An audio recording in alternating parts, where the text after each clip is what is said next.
खबर शामिल करते हैं धारावाला से। Bureau chief 18 news Chaudhary Naeem Khalid के मुताबिक सदर ज़िलाई अंजुमन ताजरान बहावल नगर हाजी हमीद अहमद सदीकी ने सदर सिटी प्रेस क्लब और सीनियर नायब सदर मरकजी अंजुमन ताजरान धारावाला हाजी नईम खालिद के साथ अहम मुलाकात की है। हाजी हमीद अहमद सदीकी का कहना था कि कोरोना की तीसरी लहर इंतहाई खतरनाक और मोहलक साबित हो रही है।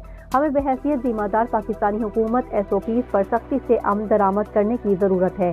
उनका मजीद कहना था कि हमें मुकम्मल लॉकडाउन लगाए बगैर कोरोना के खिलाफ जंग जीतनी है, क्योंकि मुकम्मल लॉकडाउन के बाइस महंगाई और बेरोजगारी में इजाफा होगा।